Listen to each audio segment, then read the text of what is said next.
Hey everyone, how are we doing? We got a few people watching live right now. We're going to start off 201. We're doing the project here this week. A lot of good stuff going on, a lot of big stuff this week. Actually, let's first start talking about what is due this week, which the project's a major component of what we're talking about right here. Great job on the test, everyone. Really great test last week. And if you have questions, let me know.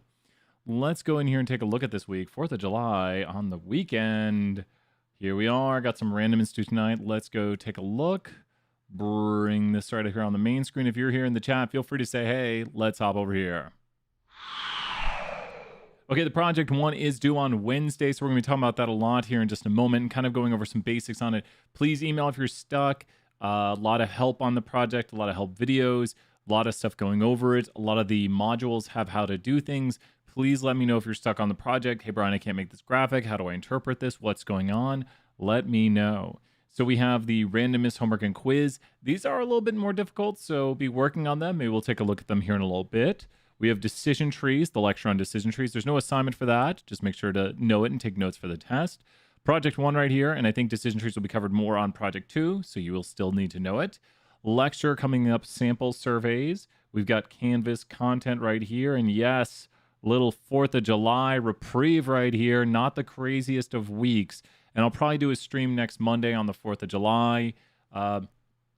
Maybe I'll wait till Tuesday. Mubot in the chat talking to everyone right there. You know, it'd be nice just to have a day off and be like, no streaming today. Just gonna relax. Just gonna have a good time right here. So chapter 10 coming up on Friday, and you've got a Canvas content quiz. So not the craziest of weeks. Probably the biggest thing is the project right now. Just be working, I would say, ahead of time. Ask those questions when you're stuck. Make sure to email me at bstevens@utk.edu. I'll put that in the chat right here. And if you're in the chat right now, feel free to ask questions, especially when we're going to talk about the project here in just a moment. And there's help videos for a lot of stuff on the assignments, on the quizzes, on the projects. But please just swing by, ask questions during office hours whenever. Be like, hey, Brian, I'm stuck. It's not making sense. We'll take a look at that. So yeah, the project. Let's go take a look at that project right here. We'll put a cut in the video. Whee! Heading over here to project time. Let's talk about the project. Here we go. So when it comes to the project, the most important thing is to start early. You get bonus if you turn it in by tomorrow night, which that is Tuesday night. So if you turn in the project early, you can get a 5-point bonus, up to a 5-point bonus. Excellent stuff right there. It's due on Wednesday, so doesn't hurt to get it done a day early, but don't turn in a day early if you're like, I don't know what I've done. I have no idea. Get it to where you want it, and then send it to me and be like, hey, Brian, I just don't understand what's going on. Can you look at this? You'll probably get more points than the 5 points if we make some corrections. You've got here different files, like a student data file, a diabetes data file, a retention data file, and a donor data file. A little bit of documentation. If you have questions, a few people have emailed me, say, hey, it still doesn't make sense with the documentation. Email me. We'll look through it. Just some variables are maybe coded, especially one person was asking about the donor data set with the region people are in. It's coded to like B, P, M, and N. And so it's just coded. So this means they're in one of 4 regions and it's coded. So we don't know exactly what it means. We can just talk about people in region B versus people in region N and the percent of people in those regions. So we have all this right here. Here's your advice. Follow the rubric attached. There's a rubric at the very bottom right here, which goes over every bit of how you'll be graded. 4th of July weekend, I'm going to have a lot of grading to do. I've got some other classes starting up here, but expect these graded probably over the 4th of July weekend. I might start grading them as they come in, but there's going to be a lot of grading. There's around 100 students. I would say they'll be graded at the latest, probably like Saturday or Sunday, which Wednesday turn in, and then I got some new classes. I might be able to get them done before the weekend. Weekend at the latest. I really do like a one-day turnaround in the summer, but 100 assignments, I mean, you spend 6 minutes grading each, that's 10 hours. So 10 hours of grading, and so trying to fit that in during a day can be a little bit tough to find 10 hours. Like one day is going to be hard. 2 days, you might split it up. 3 days, you're going to be more, and then you're reaching the weekend. So it kind of goes towards that time frame I'm thinking of I'm going to need 3-4 days to grade these, especially during the week when things are a little more busy. Weekend easier to sit down Saturday and be like, I'm going to grade stuff. And then you look up and it's like 4 p.m. and I got up at 10 and you get to sleep in on the weekends. Nice. So please look over the rubric right here. It literally is how you're going to be graded. I can't make it any more clear than when you're doing things like your executive summary right here, which please ask questions on the executive summary and anything related to this. But when you are doing this right here, please be like, hey, Brian, how do I do this? We got the project instructions right here. which go over specifically what you are doing. And so you can go over here. There's some logistic interpretation. 25% off per day late. Don't turn it in late. Don't do that. Here's the prompt right here. You have been working for this company for quite a while. You've been working there for 5 years, and you are trying to analyze a certain variable. So you're going to go through and communicate your analysis. You can have some fun with this and make up your own company. And here's your executive summary worth 15 points. I fear this is where people are going to lose a lot of points. Let's talk about, I'm going to put a cut in the video again so we can talk about the executive summary here. Let's go do it. So the executive summary, I'm just going to mention it here and then mention it in the next part because it's probably where the cut's going to be. The executive summary is where people lose a lot of points. And it's a bummer to me that they start out losing a lot of points here. Let's talk about how to make a great grade on the executive summary. If you're in the chat, feel free to say, hey, MuBot's here tracking points. So you get points for saying hey and all that good stuff. Let's do it. Let's throw out some 20 points. If you were in the chat saying hey. Okay. So the executive summary is basically, what's up, WYE? Good to see you here. The executive summary, think about this. You run into your boss and they're like, tell me about your report. That's an executive summary. They want to know what you are researching. You'd be like, well, I've been working at this company for 10 years and lately we've been interested in our customer retention. And so this report I've done right here is to analyze customer retention. That was 5 points of your executive summary. I'm going to label it right here.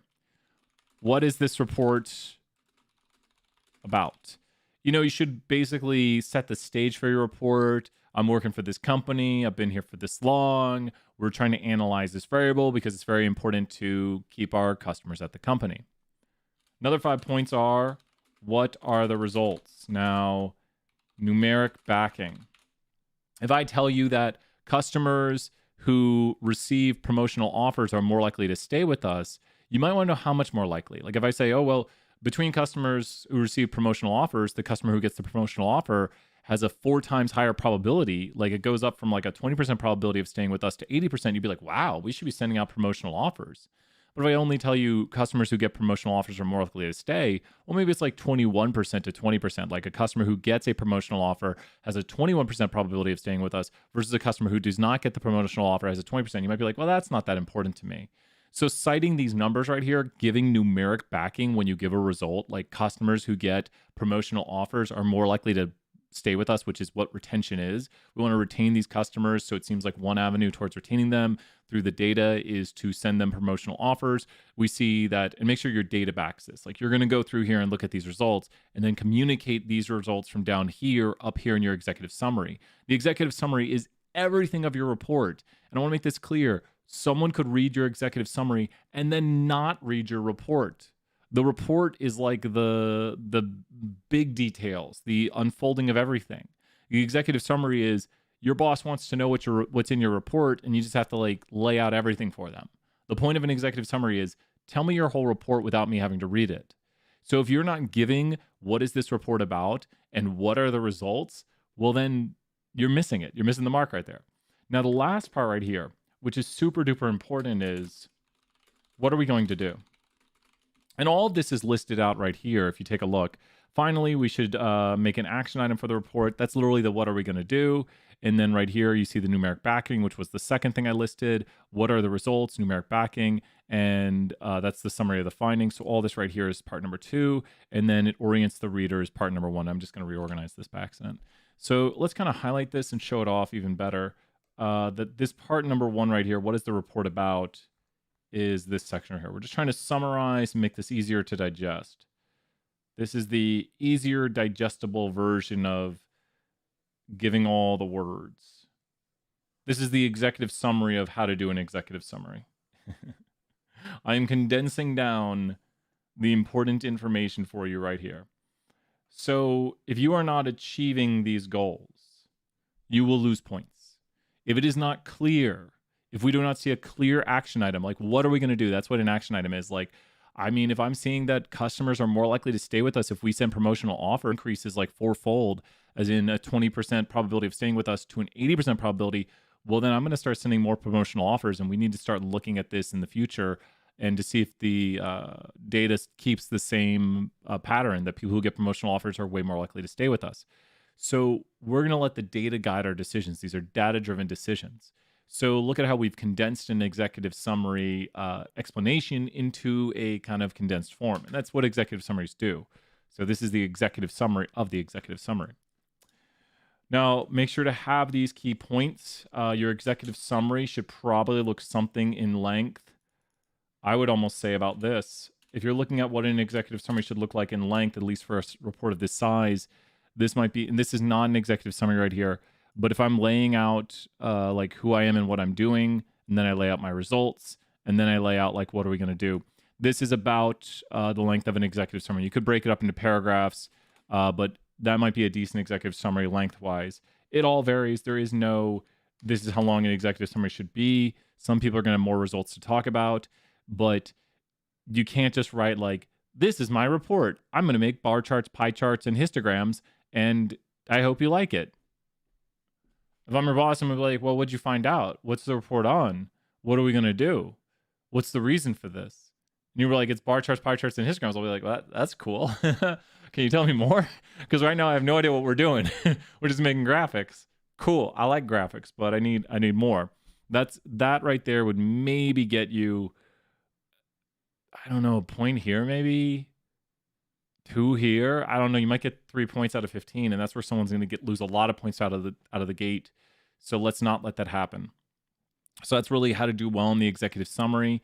You need to start out telling me what your report is about. Just think, what were you analyzing? You write this afterwards. What did you look through? What's the point of this? You can be innovative, like, hey, we're doing donations for, if you look at the example project here, which doesn't go through and do everything. I want to point this out. The example project is just a start. This is nowhere near a full project. This is, the report below shows the opening of an executive summary, but does not include the summary and results and the action item. So this is just this is 5 points right here. This is 5 points. We do not have the summary of important results. We do not have the action item our company will take. Our charity has been in business for 35 years since the North American release of the Nintendo Entertainment System. Lately, donations to our charity have been declining. This report seeks to analyze which groups are donating and the amount that is being donated in recent years. So we're basically looking at donations. Clearly defines for you who we are and what we're doing. Donor report for video games for UTK Students Charity. Cool. That's who we are and what we're doing.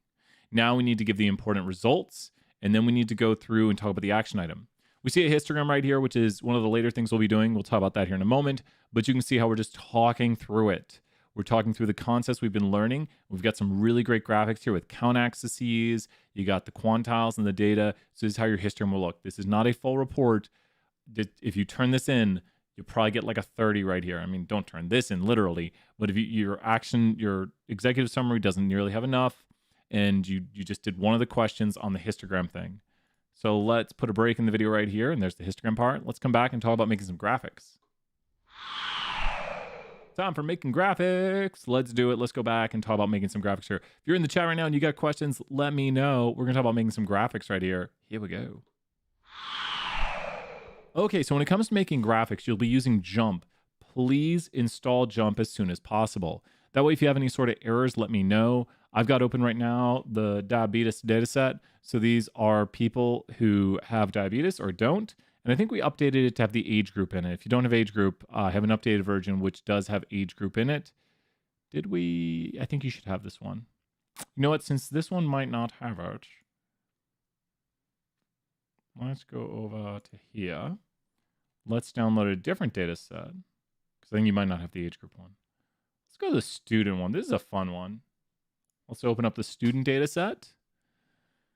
Here we are. I like this data set a lot. This is just data on UT students, and you can see here different variables like their gender, their height, their weight, all these different things right here, just different variables throughout the data set. One of the neat features about the newer versions of Jump is you can actually look at the distribution of these variables by clicking this. You can see a little more female than male, height centered around the upper 60s, weight centered, well, right skew, right to the high, left to the low. Be careful, you might think it's left skew, it's just that the axis is flipped. And we can view this a little bit better. So let's talk about a histogram right here. Oh, we'll start with bar chart, pie chart. To do bar charts and pie charts, and there are videos for these. To do bar charts and pie charts, we go here to Analyze, Distribution. Analyze distribution is for univariate categorical or univariate variables, just one variable. So analyze distribution is going to let us see the distribution of one variable. Analyze distribution. We can just pick any variable we want, but we'll get different things depending on what we click. If we click a red variable, which is categorical, we will get a bar chart.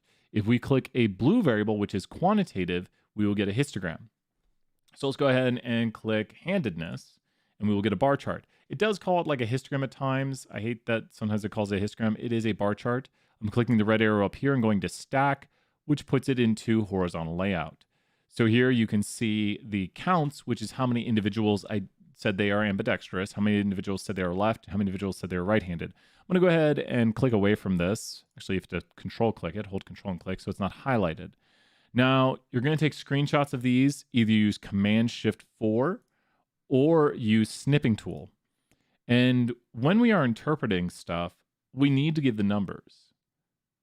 There are 3 levels to this, as in people could either be ambidextrous, left-handed, right-handed, and we see here 23 out of the 699 individuals were ambidextrous, 61 out of the 699 people were left-handed, which accounts for 8.7%. There's the percentage right there.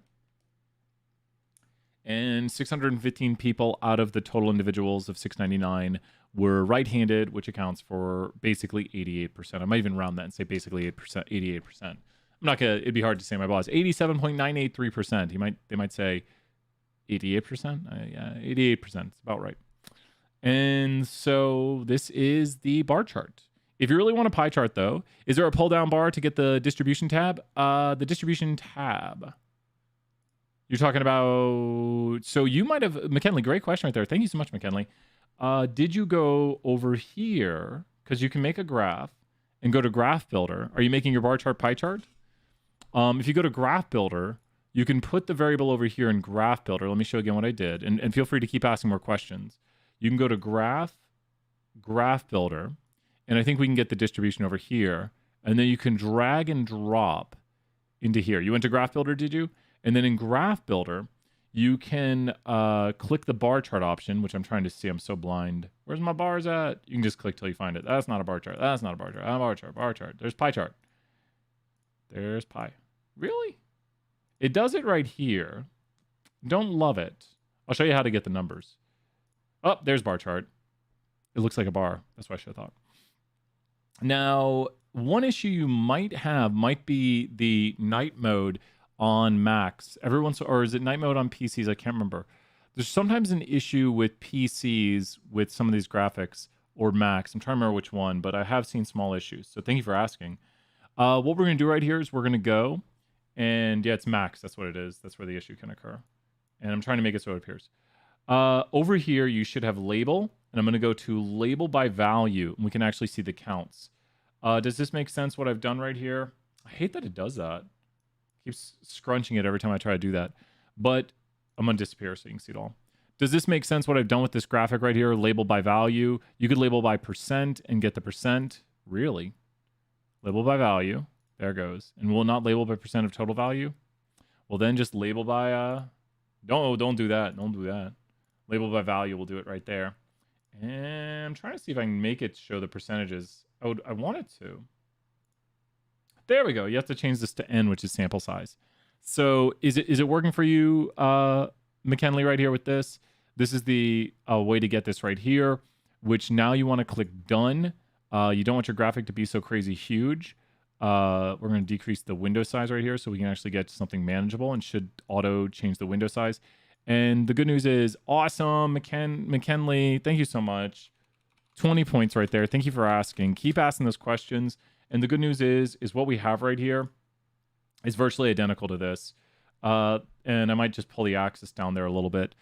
Feel free to, you want your graphics to look good. You don't want them to lose neatness points. Like if your graphics look all crazy, like if you do something like this, you will lose points. If you turn that graphic in right there, that's not good. I can't even fix it anymore. So I just broke my graphic. Don't turn in this. That is bad. Oh, now we can start to fix it. Oh, I've got that handedness thing all crazy down here now. Just watch out if you see something crazy. You can just do little fixes to the graphic. Oh. There we go.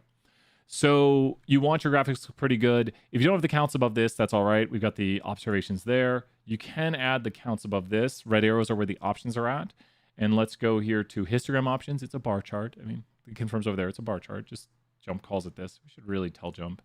And there's the count access, which I would add to it. And you could add onto it show counts. So there we go. There, it's very similar. If you look at the similarity, you don't need both of these. You only need one of these. Furthermore, we could go back to Graph Builder, and you could show Control Panel, and you could go over here and make it a pie chart. You could add back in the labels, and we get a virtually identical graphic. So if you want to go the extra mile, you could make a bar chart and a pie chart. And now we've got a bar chart and a pie chart showing basically the same thing. I like the rounding over there on the pie chart a little bit more. That gives 88%, 3.3, and 87%. So pretty good stuff right here. And just making and understanding and visualizing these variables and being like, okay, the pie chart shows that most people are right-handed. There's some left-handed, and ambidextrous is about a very small percentage, about 3.3%. So that'd be 1 in 30 people, I believe, are ambidextrous, which kind of makes sense. Can't imagine being able to, like, I'd love to see someone write two things that your brain would be, what if we taught children to do that? Be like, you can write twice as fast. If you write one letter with one hand, you write the other letter with another hand, you just write letters, 2 letters to people. Your brain would have to have like a dual processor to do that. Awesome. So there's some bar charts and pie charts right there. Remember, you make pies your bar charts, bars your pie charts. So let's go back here. Let's do another one. Make sure to fully analyze variables when talking about them. We're just kind of going through making some graphics talking about that. Let's look at the next portion of this right here. Feel free to ask any questions while you have it. If you're here in chat, just be like, hey, Brian, I'm stuck on this. This doesn't make sense. You can also throw comments on the video afterwards and be like, hey, Brian, I was watching the video and this didn't make sense. Let's hop back in. Here we go.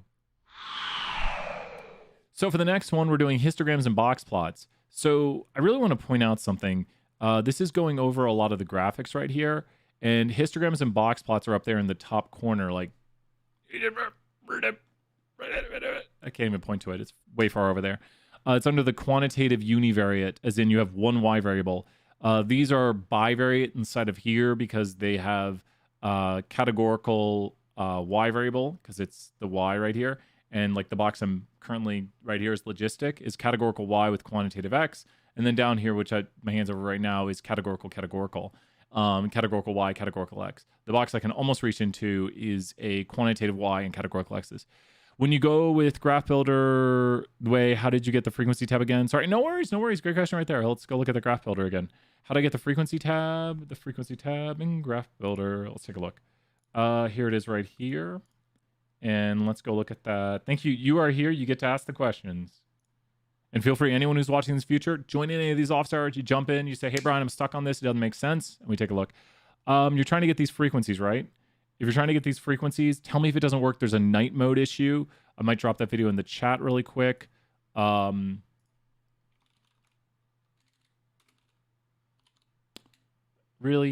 I gotta go find it.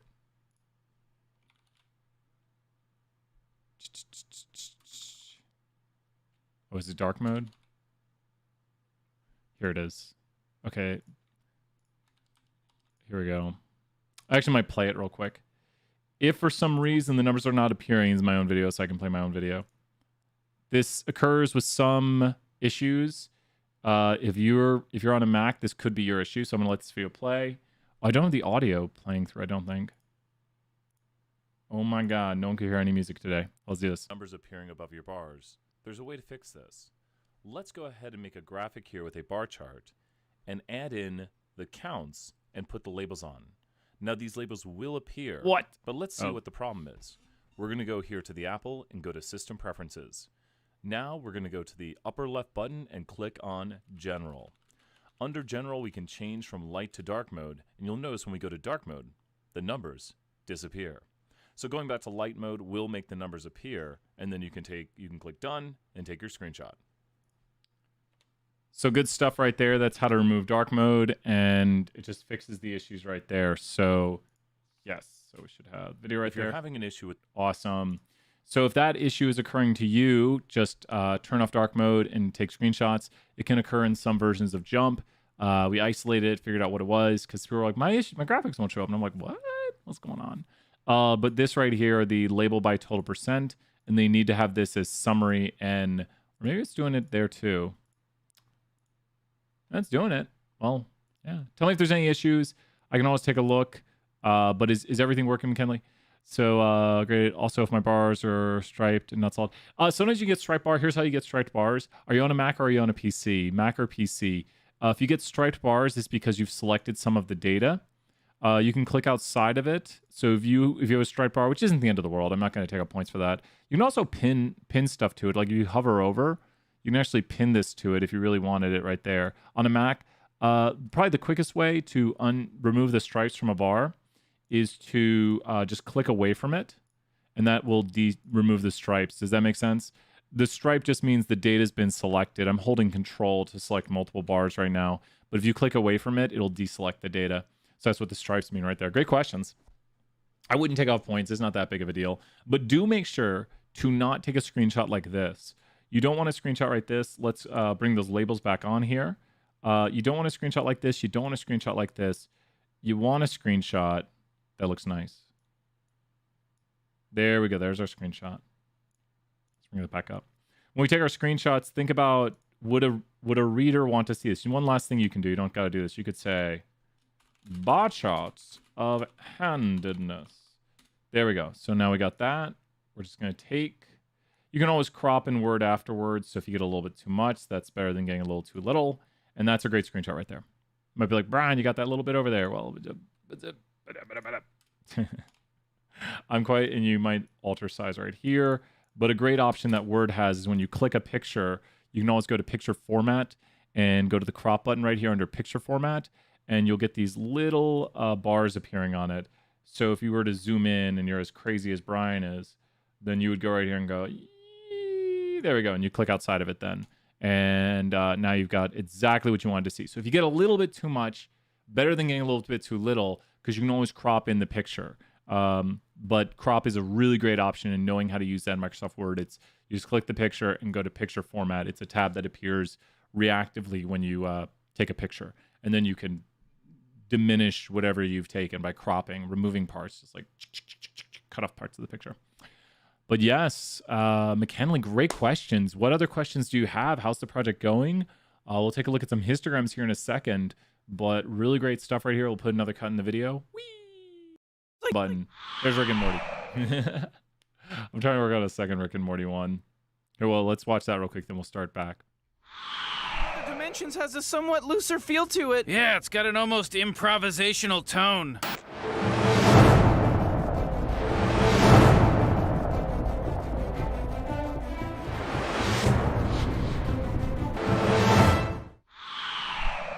We're back, and Colton's got a question right here. Is it fine to screenshot without the title? Yeah. That was just like, you know, like that dude who drops that salt like that. You just do an extra.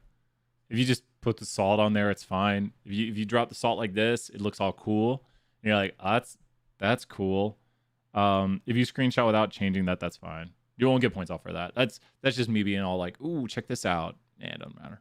It's not that big of a deal. Great question, Colton. Thank you for asking. Keep asking those questions right there. 20 points viewers right there. Got questions, just ask them, be like, hey, is this good? Does this look good? The more important things, I do want to point out again, as great questions, everybody, is look at the rubric for how you'll be graded. Which, Colton's asking the perfect questions right there, because it's like, will I get points taken off for this? Do I need to make sure I have this? Perfect questions right there. And a good way to know, because there might be some ambiguity, and I hope there's not. But if you look at the bars and pie charts, your graphic is well displayed and easy to read. And make sure to include numeric backing by adding numbers to the graphic. So you need to have your numbers at least somewhere where we can kind of see what's going on. They can be over, which is fine. But if your graphic has something like this, that's enough right there. You need to have the numbers so we can like talk about it. As long as you have the numeric backing, you'll be fine. Where you're losing points is graphics either too small, is missing values, or has parts cut off. So if you're like not taking a good screenshot, or you're missing the values, or you make it really small or too big, that's where it's like, and then your interpretation when you're interpreting it right here. So let's go talk about that histogram right here. Histogram and box plots. Let's go take a look. Do you mind to show how to do the correction? Yeah. Here, we'll do it on this one right here. Let's go talk about some histograms and box plots. So you can see a histogram right here. So interestingly, The desired weight one has a rather interesting distribution. And let's go to analyze distribution again for the histogram.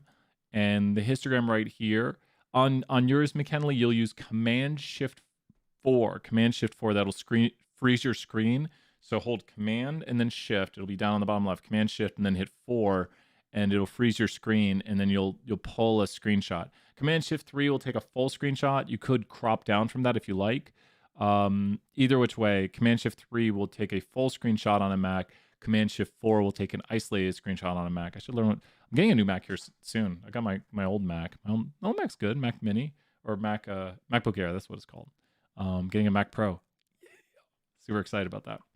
Okay, let's analyze desired weight, which is going to do a histogram. Blue variables are quantitative right here, which make histograms and box plots. So this is going to show us the distribution of people's desired weights. And we see some stuff here that kind of makes sense. If you ask someone, how much do you want to weigh? Like, I would say 175. I don't know what I want to weigh. I'm confused by that every day. I don't know. I weigh like 180. I think I want to weigh 175. Just want to get stronger, healthier. I don't know. I weighed like 160 in high school. I don't know. I was not as strong then, so I don't know. Anyways, what do you notice right here? There's some bimodality to it, where some people want to weigh about 120. Being 6'3", I don't think I want to weigh 120. If you want to be 6'20", 6'3", sure. I'm up here in this range, and why do you think we see this bimodality? Well, generally people who are probably shorter, and people who want to weigh less. We have people who are taller and want to weigh more. So you basically have these two groups of people. And with these two groups of people, a lot of it's associated with height, and we often see like males wanting to weigh more. You might think like, I want to be super strong, or it doesn't mean you could be whatever. Like you can be a male, and like, especially when I was in cross country, you didn't want to weigh a lot. Like when I was running cross country, I was like, oh man, I want to weigh 150, and I'm 6'3". So I wanted to be even lighter, and I wanted to be very, very skinny. And my brother was 6'3", and he weighed like in the 130s at one point. It's like he came back from Sweden at one point. My mom was like, Darren, you need to eat. So I don't know if he wanted to weigh that little, but it's all whatever you want. And a lot of it's dependent on a lot of factors, we would think, like that might help explain these things. So we sometimes try to put our understanding to these things. It doesn't mean it is this way. It's just what we've seen in the world that might explain the shape of this data. Especially if someone wants to weigh 280, I'd be very interested. I'm gonna do one little thing right here. I want to see these people. Tables, subset, you don't got to do this, but this is just my interest. These are males who are 6'2", 6'6", and 6'2". I'm not sure if you said this already, but is there a way to get quantiles and number 6? Yes. Yep. And I'll show that again right here. McKinley, thank you so much for asking. This makes sense to me that these males right here, they all want to weigh like 280. I'm guessing that they do something athletic right here or something. They're just, I don't know. They're taller. They're 6'6". I don't know. They want to weigh more, and they're like 6'6", 6'2". So maybe, I mean, I'm 6'3", and I don't want to weigh 280. I mean, I'd imagine you'd want to be a pretty stronger or bigger person if you want to weigh 280. Or maybe they meant to write 180. So to get the summary and quantiles right here, they are. To get those, you go to Analyze Distribution. Under Analyze Distribution, make sure to pick a quantitative Y. How do we know, in the chat, help me out right here for 20 points. How do we know something is quantitative? So once again, we went to Analyze Distribution, and then how do we know we're analyzing a quantitative variable here? So we're going to go to Analyze Distribution, and how do we know we're doing a quantitative variable, not categorical? Like, not categorical. How do we know we're analyzing a quantitative Y variable? How do we know we're analyzing a quantitative Y variable? And this is just a univariate analysis, so there's just one variable, blue. Colton, great job right there, some 20 points. Colton, you're totally right. Anytime you see a blue variable, that indicates to us it is quantitative, which means it's numeric values. Exactly. Red is categorical, and it makes like a little bar chart right there. A little tiny, you see right there? Little tiny bar chart right there, it looks like, and the blues are quantitative. So you can double click a blue variable like somebody's, we did desired weight. Let's go to number of tattoos. Number of tattoos is very, very, very, very, very this, and this makes our life kind of easy. Here, tattoos are addictive. You get one, then you just want to get 7. But this is very, very what skew. Another 20 points on the line. I'm going to add the extra things to make it look all nice and pretty right here. We're going to go right here to the red arrow where the options are at. Histogram options, count access. This pretty much gives us everything we need. I'll leave that on the screen so you can see it. And let's actually zoom in while people tell me what way is this skewed. Second red arrow, histogram options, and then, oh, you can't see that. Come on, what are you doing? Second red arrow, histogram options, good. Count access.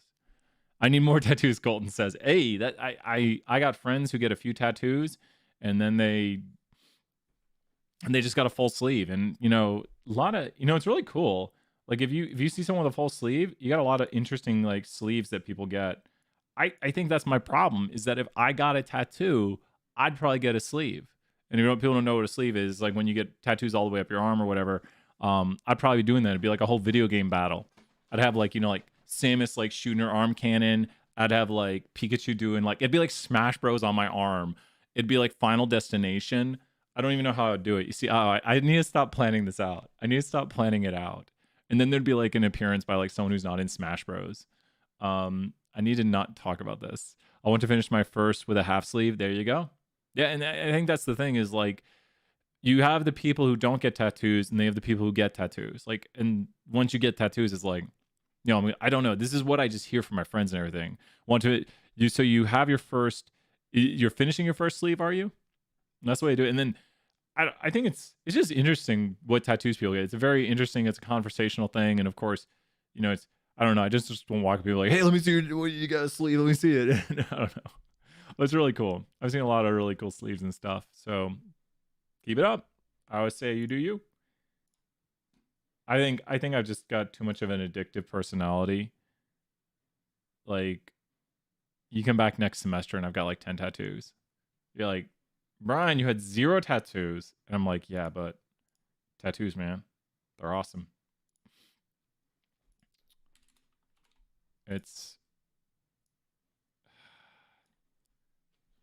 I should do it when I turn 60, which is only like 20 years away.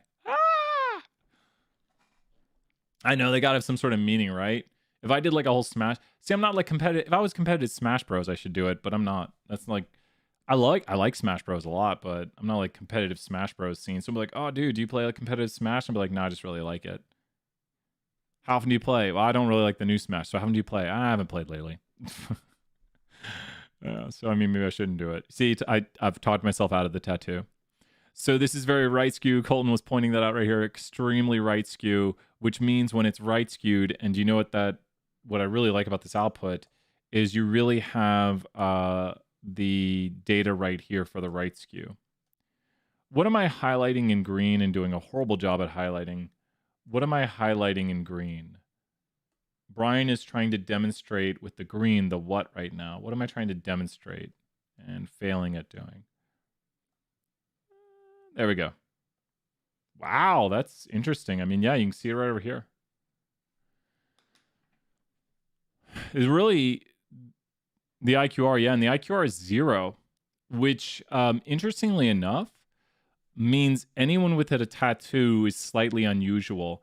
You can see only 10% of people, and these are college students, so it's not the general population.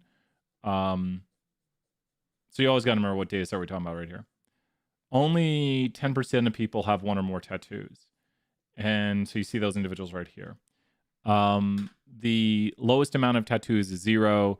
The 25th percentile of amount of tattoos is 0. Means 25% of people have 0 or less tattoos. The median is 0, which means 50% of people have 0 or less tattoos. The 75th percentile is 0. So really easy IQR to compute right there. We are back. Sorry, everybody. YouTube's been a little bit weird today. We had storms in Texas. So once you realize that the IQR is just a range, all you do is just subtract these numbers like you would these numbers. The range of the data is 190. How am I getting that? The range is just big number minus small number. Big number minus small number. That's the range of the data. This data has a range of 190 starting from 95 going to 285.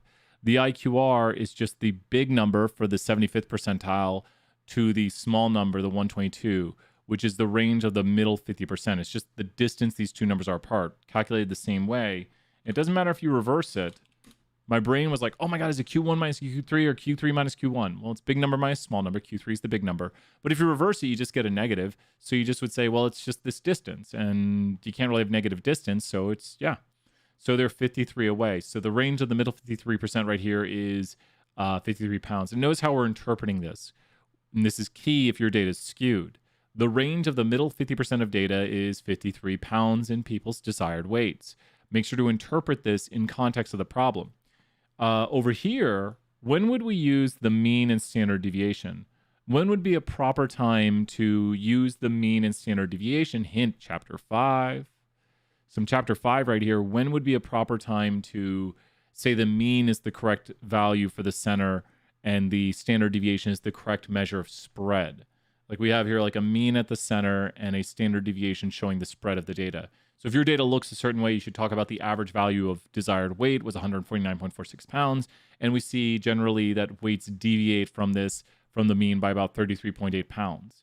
So when would it be the proper time to use mean and standard deviation versus right now we're using the median and IQR, median for center and IQR. And you notice how they're nice and neat over in one spot, like median and IQR are here, quantiles, which are based on the percentages in the data, like positions, like the 50th percentile, which is if you put them all in a line and figure out you're at the 50th percentile halfway through.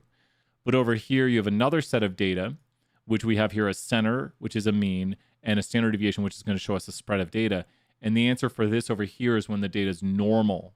This one over here is for when the data is normal, but the one over here on this side is for when the data is skewed or not normal, because it's going to downweight outliers. The biggest point up over here has no impact on the median because they're just placed in a line. It's like if I put 5 people in a line and I move this one further away, it doesn't move where the middle person is at. You could just take them and move them way far away over here, and they're not going to change the position of the middle person. So this right here goes over our proper measures of center and spread. And one thing I want to point out is if you look at the example project, you get a little bit of how your writing should look on this question. So the example project right here has a little bit of talk about, talking about we got very right skew data. So there was a highest outlier with this person here who was donating this amount, or that was their income rather, because we're looking at the median income of our donors. The proper measure of center and spread for this distribution would be the median and IQR due to the right skew. And I mentioned the right skew right here. The median represents the 50th percentile of income for our donors. The 50th percentile for our donors is this, just stating this right here. And then we would interpret the spread. The range of the middle 50% would be, and we could calculate this here, and this is in thousands of dollars. So we need to take 437 and just take its distance from 244. And the range of the middle 50% is $193,000. So good stuff right there reappearing. Let's put a break. If you have questions, let me know. Let's look at another question right here, though. The next question is mosaic plots. Let's go look at some mosaic plots. Make a mosaic plot in a contingency table. Here we go. So when we do mosaic plots, we only want to include for this time being counts and row percentages. Use 2 conditional distributions and a marginal distribution to explain if there's a relationship between these variables. Let's switch data sets because we've done a lot with the survey 10 data set. So that way, sure, we'll just leave jump. We're going to switch data sets right here, and let's take a look at a different data set. So let's go to the retention data set. And here we are on the retention data set. So with the retention data set, we're seeing if a customer stays with us or they don't stay with us. So it's kind of a good thing to predict right here. And churn is whether or not a customer stays with us. So let's go here to analyze, fit y by x. We'll predict, let me slow that down. Analyze, fit y by x. And from here, we'll put in a y variable of interest, like whether or not they churn, which is if they leave us. And we only have here eBiz, so we're kind of stuck. These are 2 categorical variables which give us a contingency table and a mosaic plot. Now, when you make this, you can see right here, you've got the red arrow for your options, and we need to go here. And we only want the count and the row percentages. So we're trying to explain if a customer churns, which means they leave. If they are in eBiz, we actually see the probability of them leaving is 50.82%. If they're not an EBIS, the probability of them leaving is 39.49%. And just looking at this, you can see the probabilities right here have a difference of more than 10%. So I would say there's something going on right here. We're just comparing these two conditional distributions. And what do I mean by conditional?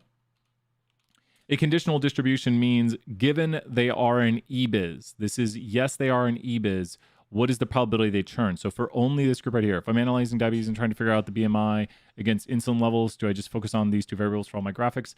You can focus on a lot of them. You will have to maybe do like this one, you have to do categorical relationships. Just tell me if you have a problem with, I think the data set has two categorical variables. Tell me if you have a problem with creating a certain graphic. But some variables, it might be harder. You might have to squeeze in another variable or some graphics. Does that make sense, McKinley? You should see something like this for the Mosaic plots contingency tables. You should see something like, you should get graphic like this. That's Mosaic plot, that's contingency table, to where we can see, given someone was an EBIS, the contract was an EBIS, the probability of them leaving was this, versus given someone was not an EBIS, the probability of them was leaving was this. Now we can get over here the general probability if we hover over this and see 46.40% of our customers leave. So this is the marginal distribution because it's in the margins. How is this calculated? Well, 46.4% of customers leaving is from right here. 232 of our customers leave out of the 500. That is for all of our customers, 46.4% of them leaving. And you can see it. Got to hover over it. Really? Really?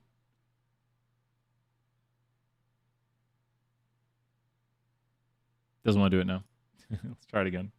I think because I hadn't clicked on it. There we go, 46.4%. And that's the probability we're getting right here for all customers, because this is the marginal distribution right here. That is the marginal. If you really want, you can always pin that right there. So that is for all customers leaving, and it is calculated by the 232 divided by 500. Yeah, we only need this graphic up here. You know, if I'm taking screenshots of this, I might go right here and take my screenshot. Make sure to clean up your screenshot if you get any little extra. But that's going to show me the frequency of the marginal distribution right here. Just highlighting right here this. I wouldn't highlight this if I'm turning this in, but just showing you that is that bar right there specifically. Good questions, and kind of just going through analyzing, make sure to compare these. There's a conditional distribution giving something that's not an EBIS. There's a conditional distribution, and really you're trying to connect these to see if you think, compared to all the individuals here, is there a difference between EBIS and not EBIS?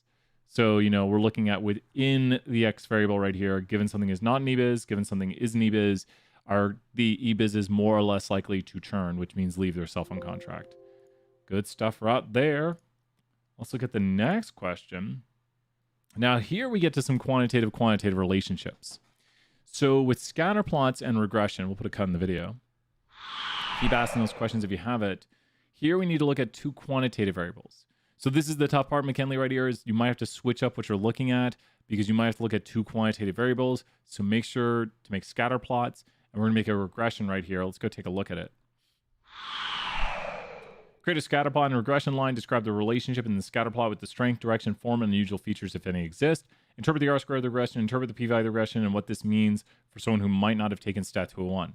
Now, it's important here that we understand what we're interpreting, not just saying the p-value is this, not just saying the R-squared is this. Let's go take a look at a regression and talk through it a little bit right here. We've got here the retention data set. And for regression, we're going to go here to analyze fit y by x.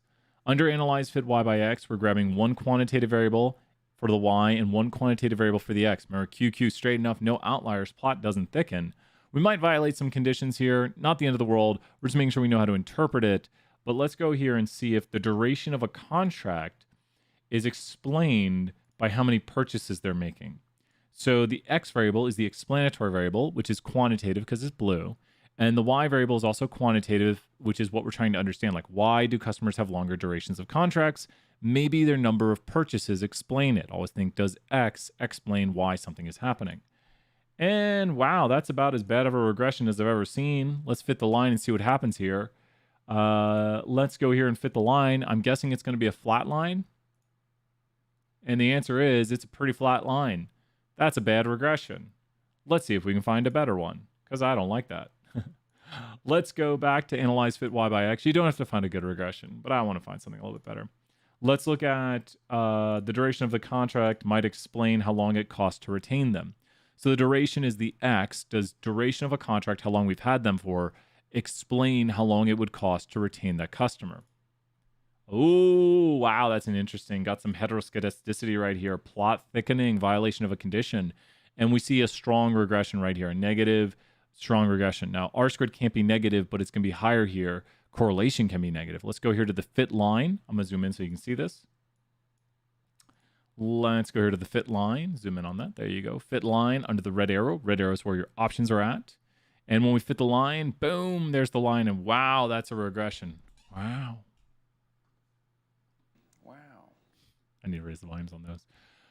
So we have this regression right here looking all crazy. So even if I was analyzing BMI and insulin, but neither are categorical, I would use data that is, and I would still get the question, I'm trying to answer it. So BMI and insulin, I think, are quantitative, so you can use that for regression. If you have any issues, McKinley, let me know. BMI and insulin are quantitative, so you would need to, BMI and insulin are quantitative, so you would need to use that for regression. Does that make sense? Like that one can't be done for mosaic plots. That would be analyzed via regression to see if there's a linear relationship between someone's BMI and their insulin levels, because I think they're both quantitative. So that can totally be done, and it'd be for this question right here. If you do the fit y by x, you'll see something like this, and you'll fit the line, and you're doing regression. And that's kind of one of the points of this project too, is to be like, what am I making right here? What does this mean? What graphics will I get when I put two variables together? It's like you put two variables in pot, you stir it up, and you're like, what does this make into? And we see here 56.74% of the variation in the cost of retaining someone is how long we've had the contract for. What's interesting is there's more variation as duration goes on, but you'll also notice that the contracts we've had for a shorter amount of time cost more to retain. Almost a little bit of nonlinearity as the line doesn't go completely through the data too. Some outliers-ish right here, maybe due to the plot thickening. This does have problems. We see here that the direction is negative. There might be an unusual feature right here at this individual. We can actually hover over them and read about them. This individual who has a duration of 363 days of contract has a retention cost of $23.91, might be an outlier. We see a little bit of plot thickening, which is an issue. That's an unusual feature. And the strength is moderately strong, but it is changing throughout. Strength, talked about. Direction, negative, talked about. Form, mostly linear with a little bit of a bend. So it has a mostly linear relationship, maybe a little bit of a bend at the start. And unusual features, there's an outlier down here and a little bit of plot thickening to talk about. So make sure to just kind of clearly talk about those things: the strength, the direction, the form, unusual features. The R squared is clearly right here with 56.74% of the variation. Yeah, it says it right there. R squared is indicating how much the variation in the response is attributed to the model. Yeah, it says it right there. It just doesn't give you the context. So 56.74% of the variation in the retention cost is explained by the duration of the contract.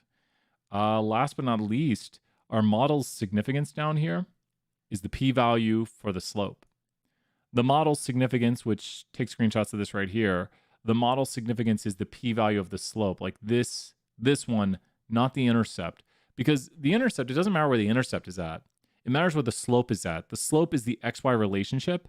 So the more significant the slope, the further away it is from 0. The least significant slope is a slope of 0, which would have a p-value of 1. Our slope here is super significant and thus has a lower p-value, which we're saying is further away from 0, like to kind of give it context. So what does that mean to our boss? What we're saying right here is that the relationship between how long someone has a contract for and the cost of retaining them is unlikely due to random chance, that we see good evidence that the longer someone has a contract, the less it costs to retain them. So maybe it might be worth something at the start, or especially these people who've had contracts a long time, maybe we should be spending the money on retaining them. There is more variation in it too at the end, but it costs less to retain them. So maybe these initial customers are much harder to retain. That's what we see. And there looks to be a linear relationship that is unlikely by random chance, i.e., we think there's something really going on right here. It's not just random that the people who have been with us longer cost less to retain.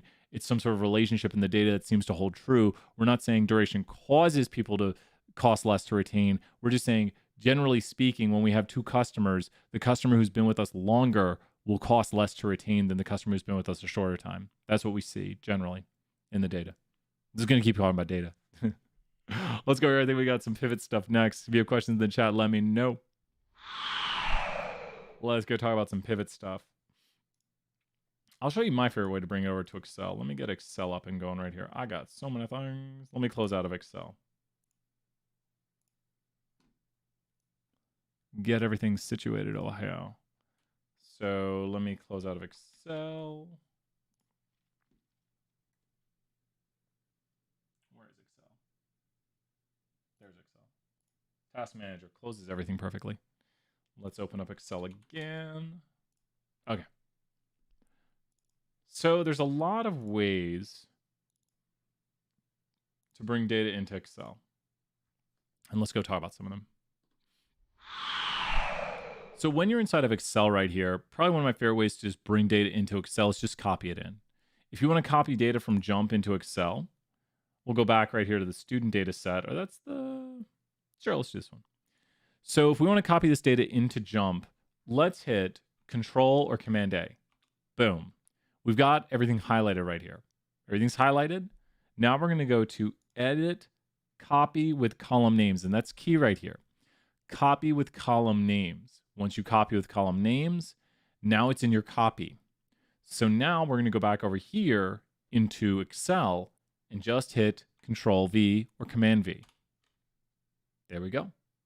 We've now taken the data from Jump and put it into Excel, and we're ready to analyze. Now, I wouldn't actually click anything right now. It's already selected. If you've deselected it, just hit Control or Command A again, and you'll reselect the data. Now that the data is fully selected right here, let's go to Insert, and let's go to Pivot Table. This is going to automatically use the data you've selected. We'll zoom in on that right here so you can see. This is going to automatically use the data you've selected to create your pivot table or pivot chart. We want to go for a pivot chart, which requires making a pivot table. So when you create this right here, you are presented with the options, and I think I do have a way to view this. 2 seconds. Where is it? Screen view. Yes, look at that. So you want to first ask, what is the Y variable of interest? And maybe it is if someone has diabetes. So we're going to put that down here in the Y variable of interest. So if you notice, we have this down here, and we can see over here how many people have diabetes. That's just a count, but that's just total of our total people, not how many people have it yet. So I go over here, and I put this also in the columns, and now you can see, I'll zoom out just a little bit here, that we have 392 total people, and we have 130 of them who have diabetes and 262 who don't. Maybe age group is related to this. Let's go here to age group. And you can see right here, the people who have it in the older age group and the people who don't have it or who have it in the younger age group. Let's remove out of this view right here and pop back on the screen, because now what we want to do is we want to visualize this. And I have videos going over this. I might pop them in the chat right here. Maybe I'll put the pivot playlist in the chat. Probably will do that in a second right here. But we want to visualize this by simply going to pivot chart. And by going to pivot chart, a lot of the default options are what we want right here. So we're just going to click the defaults, and you can feel free to go through and click on any one of these. There's tons and tons of options. But right here, we're getting the basic pivot chart, and I'm going to go to design. I'm going to go to quick layout, and I'm going to pick this right here. And we noticed something that among the older individuals is pretty clear to see now without the table right there. Among older individuals, they were more likely to have diabetes, yes, and the younger individuals were less likely. We need to make sure, and I want to point this out, and you'll need to fill this out. And I think on a Mac, because I want to point to where it is on a Mac, you can go to Access Titles right here. On a PC, it's right there. You can click the plus. On a Mac, I think you have to go to that option right there. So that shows it for everybody. It can be done on a PC too. Just on the Mac, you have to go to that option. The Mac, for some reason, doesn't have this button right here. And yeah, that's got our graphic. Now, we need to fill this out. We need to label the access title. I'm going to kind of leave it at this. I don't want to, because someone could use this same thing, so I don't want to do everything right here. But you need to fill this out and then explain it, and kind of like I was doing, and quote the numbers. And you want to screenshot this, make it look all nice. Now, you do not want to include this over here, because this just has the same redundant information. So when you screenshot this, make sure you get everything done on it. I might even cut that little part right there. But you want to make sure it's nice, easy to read. You want to fill out what's going on right here. Like this here would definitely lose points if you're not putting a chart title, an access title, Definitely lose points right there if you're not doing that. So make sure to fill out the chart. Make sure to do your own right here and just make it look all pretty. And let me go get that video. Where's that pivot chart playlist? So let me go grab the pivot chart playlist, a really great playlist to watch. Playlists. Where's pivot chart at?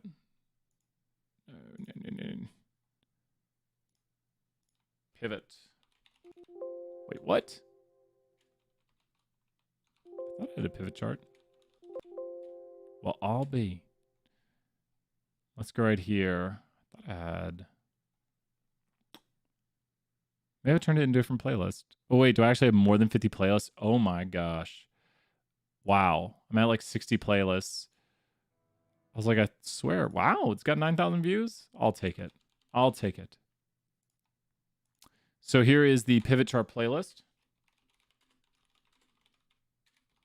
And starts out there how to make pivot charts. Just talking about the basics.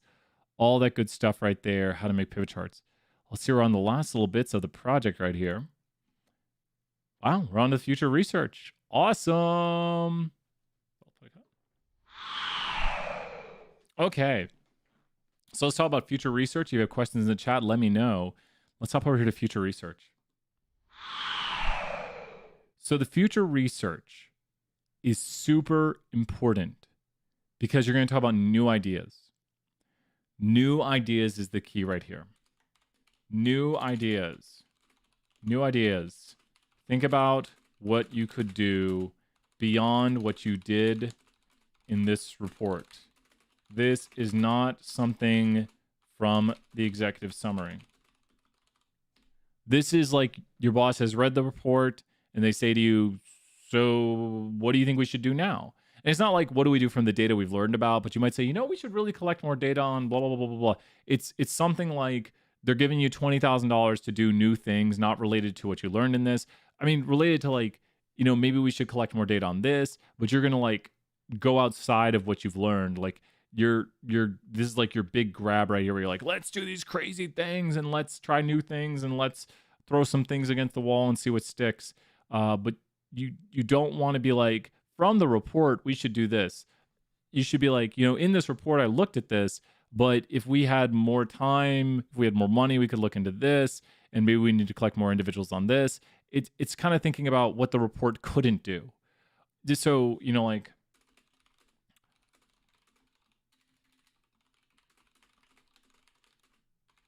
so like going beyond the report. If you're just saying like, in my report, I found this, in my report, I found this. Well, that's not future research. That's just restating your whole report. And you've already given an executive summary at the start, and then you gave your report, and now you're just telling me your report again. So I'd be like, well, you already told me your whole report, and you already summarized your report for me. Why are we going through the report again? So the future research is, hey, we've done all this stuff. Do you know what we should really be doing now, though? Like, you know where we could really go with this? And it's not like, from the results, let's do this. It's like, I got this big idea. I want to do this crazy thing right here. I want to collect data on another 2,000 students, but ask them completely different questions because we really need to do this correctly this time or something. You can be critical. You can be like, you know, these questions just really didn't get the heart of it. As from my nursing experience, we're not collecting the right variables to understand if people have diabetes or not. We really need to be collecting this, this, this, and this. And so we really need to come back to this group and reanalyze it. It doesn't always have to be come back, but you don't want to say from the report, we should do this. No, that's more of an action item. The future research is, what can we do that's new and different that, like, if we had like more money or more time or, you know, going outside the bounds of what you did in this project. So like I said, you can talk about new data to collect or ideas you think the company should investigate. This section covers ideas that go beyond the current report. If you just talk about the current report, you're going to lose points. It's only worth 5 points, so you can't really get too many points lost. And I guess the last thing to mention is neatness. Make a project look nice. Make it, you know, look like something someone would want to be like, oh, that looks organized and looks, you know, like a report. If it looks all crazy, like, you lose points. Well, with that, let's head to the main screen. I think that's got it for now. No one could hear my music all today. What? Now you can hear my music. Well, that's got it, everyone. I'm going to try to grab some dinner here, and then I'll be doing some Kahoot for 320. With that, summer session 1 almost over. Summer Session 2 starting on Wednesday. I will see everyone soon. Feel free to swing by anytime. Ask questions, email questions, Discord questions. I will see you soon. Bye for now. Bye. Bye, Tiny Brian. Bye.